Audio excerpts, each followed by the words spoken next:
Hi, this is Peggy at Headshots by Peggy, and we are back for part 2 with Merrick McCartha. Good to be back. Good to be back.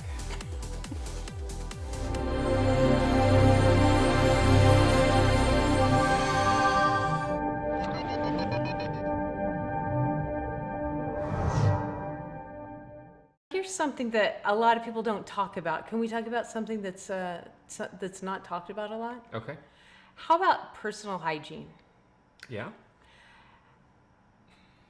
I mean, What are you don't want to. Well, you don't want to be the stinky person on set. Well, sure. That has been a thing. So for new actors too, it's a common thing for casting people, and I don't see the note as much. But for a while there, when I was first starting out, they specifically say, "Don't wear cologne to the audition." I don't know what was going on for a while, if it still happens. Right. But people come in wearing a ton of perfume or a ton of cologne, and it either Some distracts people or are it's allergic or and- allergies, yeah. or they don't like it. And so you're coming in bringing this sense of yourself to the casting room, and it may not help you the way you might think. Right. So, So a good idea is soap, shower, yeah, just be clean. toothbrush, Be mouthwash. clean. You know, maybe it's slight, deodorant. but no overbearing cologne. Yeah. Definitely keep yourself. You want to keep yourself groomed. I know I get it from Peggy about my nails being manicured well, which I've actually had to have them manicured from time to time on commercial shoots or other jobs, because they just want to make sure that your nails are looking professionally done or clean. And people apparently come in with really bad nails. I mean, I don't. We have our own jokes about the lengths of my fingernails, but for a film, keep yourself groomed, clean. Make sure that you kind of, if the role calls for your hair to be disheveled, that's fine. But generally, you want to make sure, don't expect them to have a good hair person or a good makeup person to help you. You want to be prepared to handle these things yourself. Now, I'm going to tell a secret that nobody knows. Merrick has a makeup bag. Because he found that a lot of sets, even big productions, they either don't want to mess with the man, or they don't want to mess with your skin type or whatever it is. So always be prepared, to make sure that you have a little powder, have a little whatever you're going to need for your own skin. Your skin. And if men don't know this, go in, go into the makeup counter. They will talk to you. Are you kidding me? A man comes into the makeup counter. These ladies are going to go all over and explain everything that you need to you. Go to the MAC counter. Go to, there's a place. It's called Namies. Namies in Hollywood. Namies in Hollywood is great. They'll talk to you. They'll show you some options. They'll help you pick what you need. Mm-hmm. So, have your own little emergency bag with you. Here's why. This is what happened to me. I did a couple of small projects a few years back, and the first time this happened to me, it was a student film. They were students.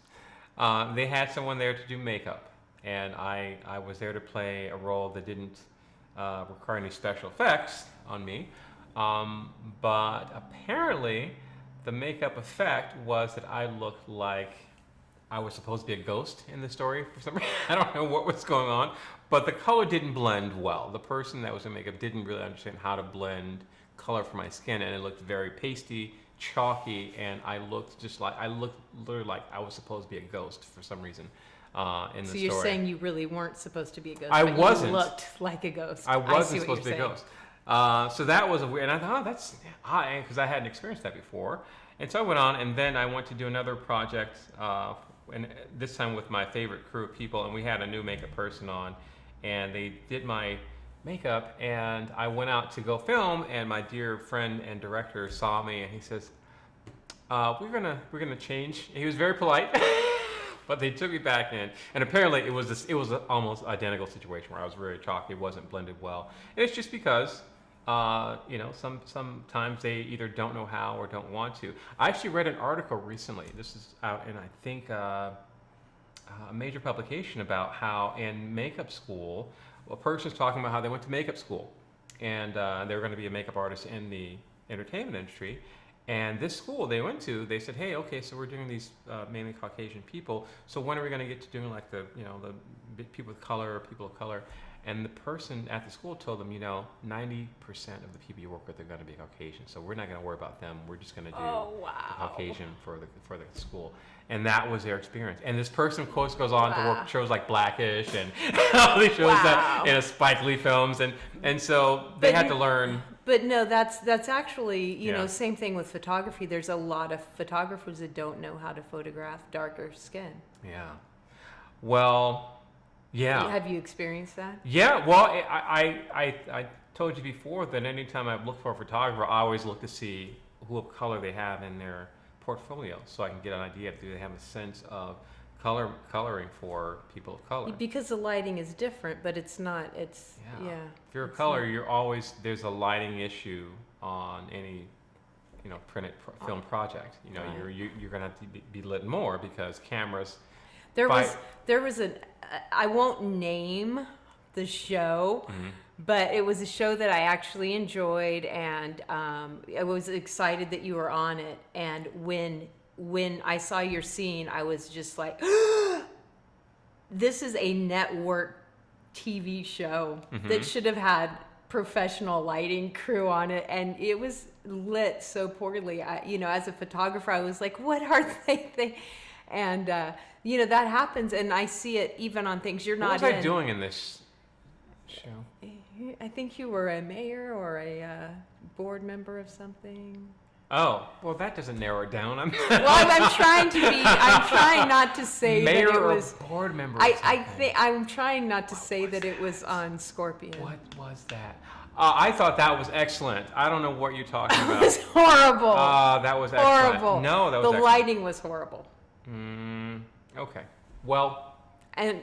And then, there's been other things where it was meant to be shadowy. If you're a makeup artist, please make sure you makeup understand how to do people of color. If you are a person of color that's an actor, please understand that you may not have people that are able to deal with their color tone. And be prepared. Don't get offended. Prepared. It's just... Be prepared, but it's not... I know you feel like it's only people with color that have issues, but for me, every time a makeup artist does my makeup, they turn me orange. Like, for some reason, they like to pull out all the orange tones and I look like a pumpkin. That's why I always do my own makeup. Oh, yeah. So, it's not just, yes, the struggle is real for you. Yeah. But everybody has I have better luck now with asking, but say, hey, can you mind doing this, or can you use this? The more instead? knowledgeable you are, the better off you are. So, take charge. Don't be afraid. Don't be like, oh, I'm a guy, or I don't want to say anything. Go find out. Get the information is out there. YouTube, makeup. People will talk to you. Polite, be absolutely polite and professional, and just be kind and say, hey, I was wondering if you didn't mind. I usually have this done to me or whatever. Or, hey, can you stop jabbing me so hard with the brush that you're doing? Yeah. So the other thing is you carry around a little mirror because they tend to mess up your hair. Oh, yeah. And not fix it. Yeah. My dear sister, Monique McCartha, is also an aspiring screenwriter, bought me a really great gift for Christmas. It was a little handheld mirror because I explained to her that it fits in my pocket because I explained to her that when I go on set, a lot of times you're about to film and you've already done a couple takes, and they'll say, okay, last looks, and they'll have the makeup person come in to make sure that you're not shiny and that you're all still even and everything. And when they do that, to me, they go and they muss up my hair and don't fix it back. Now, I get that there are some people out there who you can do that and it just falls back into place, but and it doesn't work that way with people like me. So it needs to be fixed back. And so I get frustrated because I won't be allowed to look and see what I look like because everyone says, oh, no, you look great, I look great to them. But I care about specifics about me. This is all on purpose. This is not just falling into place. This is all purposefully done. So if stuff's out of place here, I know, and I feel it, and I feel like other people know. So guess which one of us spends more time on their hair? No. You spend plenty of time on your hair than I do. So just be prepared for that also, that hair and makeup are going to be different a lot of times. Yeah. On sets, especially bigger ones, there's a hair team, there's a makeup team. They are way different from each other. They might even get offended if you refer to one as the other, because they're so disciplined in their But groups. self-educate. Yeah. Self-educate, and don't be afraid to politely, very graciously, and very politely say, "Oh, I've got this. Let's try this," or Right. Let me look." Or when they're touching you Yeah. up, you can try, as I did once to no avail, to say, "Hey, can I see what I look like?" and see if they'll let you see what you look like. Or you can have a wonderful sister like I do that has a mirror for you that you can pull out your pocket and go, "Okay, this still looks good," and put it back in. So a lot of things to keep in mind when you're starting out. There are a lot of books, and there are course series about starting out as an actor out there, but it changes so often. You really just want to stay on top of it and try to keep up to date as you can. So, but yeah, I haven't had to talk about my beginnings in a long time. Thank you. You're welcome. Thanks for sharing with us. Yeah, absolutely. Always. Anything else you want to throw out before we close?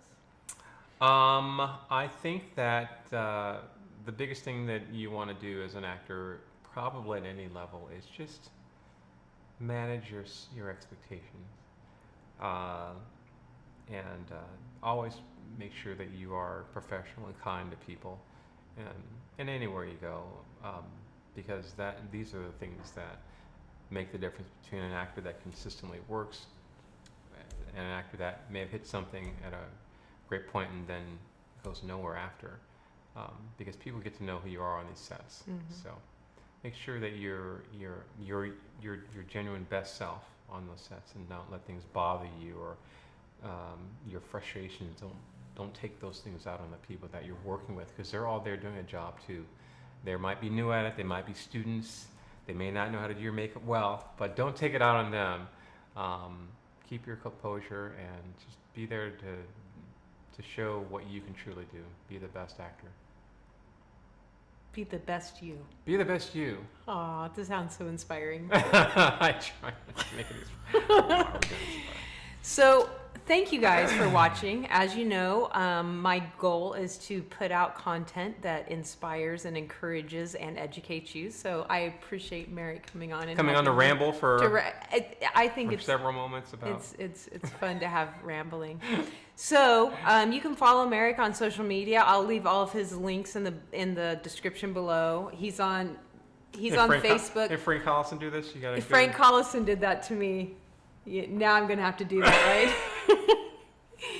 He put the pressure on me. I spent, I don't know, an hour just making little things because he was like, "You're gonna do that, right?" I was like, "Yes, Frank, I'd love to do that for you." Frank's awesome. All right, back to this. Anyway, so I'll leave all of his links. He's on Facebook. He's on Instagram. Not as much as he should be. He is his IMDb page. What else? Where you? Oh, he also has a website. It's a brand new website. So I'm going to leave the link in the description below. You should go check it out because he hasn't even seen it yet. It's that new. Really? You did a website? Yes. Thank you. That was really nice. Yes. I appreciate that. I'm kind of cool like that. Yeah. You needed a website. Anyway, back to thank you so much. Make sure you follow me on social media. Make sure that you subscribe to the YouTube channel. Share this a bazillion times. Leave tons of nice, sweet, positive comments. And most importantly, have an amazing week. We'll see you next week. Hi, I was just finished. You didn't let me finish.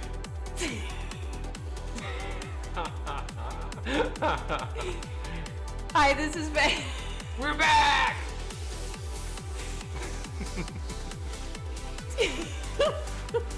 All right, go on. Hi. We're just... Hi, this is Peggy at Headshots by Peggy, and this is part 2 with Merrick McCartha. Oh, really? You have nothing to say now? Nope, nothing. Lots more. Yeah, we're done. All right.